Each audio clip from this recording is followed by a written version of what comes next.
Welcome to Earth Angels, where every question deserves an answer. Today, we're tackling a topic many caregivers face: sundowning. Sundowning describes a pattern of increased confusion, agitation, or anxiety in people with dementia, usually in the late afternoon or evening. It's important to remember, these behaviors are not the patient's fault. They're not being difficult on purpose. Imagine your brain working overtime all day. By evening, it's exhausted. For someone with dementia, that exhaustion can show up as distress or confusion. They only know what their brain is communicating to them. And sometimes that can be scary or confusing.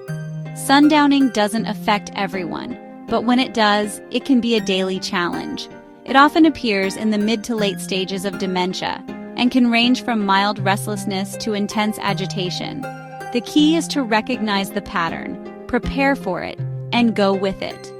As caregivers, we can adjust our approach and environment to help our loved ones feel safer. Sundowning is linked to the fading light and changes in routine as day turns to night, which can be unsettling for someone with dementia. We can't eliminate sundowning, but we can learn to move through it together with patience and compassion. It's not easy at first, but if you think of it as building a bridge of support, you can surrender to it and get through the challenges of the evening with calm and clarity. Let's explore what sundowning looks like and how you can alleviate the intensity. Just remember, not to take things personal if your loved one acts out of character or accuses you of something you have no idea what they are talking about. Unfortunately, sundowning is a natural symptom of the dementia journey. Recognizing the signs. Sundowning often looks like increased agitation, pacing, fidgeting, or restlessness. You might notice confusion. Your loved one may not recognize familiar people or places, or may ask to go home, even when they're already there. They may even try to pack a suitcase or leave the house. Mood shifts are common. Suspicion, irritability, or even hallucinations can occur. For them, these experiences feel real, so arguing won't help. We know it can be hard, but try to offer reassurance and comfort. As a caregiver, you might feel anxious or frustrated as evening approaches. That's normal. Recognizing these signs in your loved one and yourself is the first step to managing sundowning. Remember, you are an Earth Angel, and your loved one's brain is changing. You are the trusted caregiver that can ease the distress just by being present and centered in the moment. Let's look at why sundowning happens.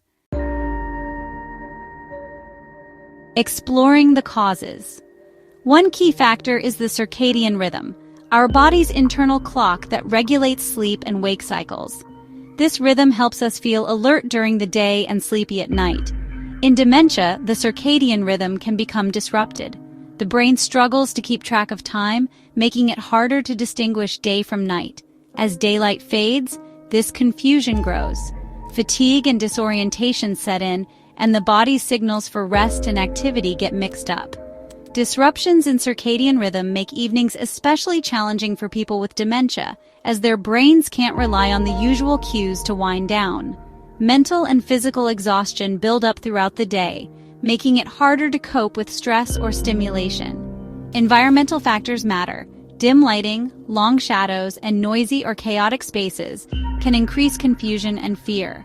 Unmet needs that they can't communicate, like hunger, thirst, pain, or needing the bathroom, can also trigger sundowning. Changes in routine or unexpected events can make things worse. Sundowning isn't random.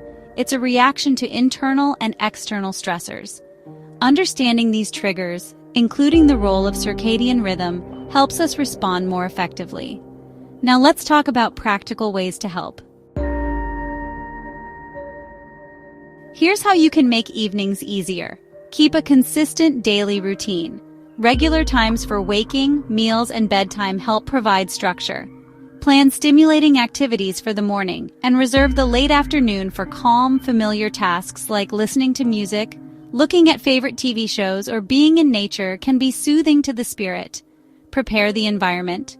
Turn on lights before dusk, close curtains to reduce reflections, and minimize background noise. Check for unmet needs. Offer snacks, drinks, and bathroom breaks before sundowning typically starts. When distress appears, Connect before you correct. Use a calm voice, gentle touch, and reassuring presence. If your loved one wants to go home, don't argue. Walk with them, then gently redirect to a soothing activity. Ensure safety, secure doors, keep car keys out of reach, and create a safe space for movement. Sometimes, despite your best efforts, sundowning happens. Stay present and calm, your support matters. Remember, you can't control everything, but you can make a huge difference in the outcome. Take a deep breath and know that this is temporary and part of the disease, and the moment will pass. Now let's talk about caring for yourself too. You're an essential part of this team, and it's important that you take moments to calm and care for yourself too. Caring for someone with dementia is tough, especially during sundowning. Your feelings, stress, frustration, even anger, are normal and valid. If sundowning becomes overwhelming, reach out to your loved one's doctor or palliative care team. There may be medical issues or medication adjustments that can help ease the symptoms and calm the moment. After your loved one settles, recommend bedtime and take time for yourself. Even a few minutes to close your eyes, call a friend, or the time to enjoy a favorite beverage can help you relax. Self-care isn't selfish, it's necessary. Remember, you're doing your best in a challenging situation. There will be good days and hard days, but your compassion makes a real difference. Thank you for being here and for all you do to make the dementia journey easier for your loved one. If this was helpful, please like, subscribe, and share your experiences or questions in the comments. We appreciate and read everyone. Your questions become tomorrow's answers for other Earth Angels like you who are struggling through this journey. We hope this helps. You got this, and your loved one is fortunate to have you by their side. See you in the next video.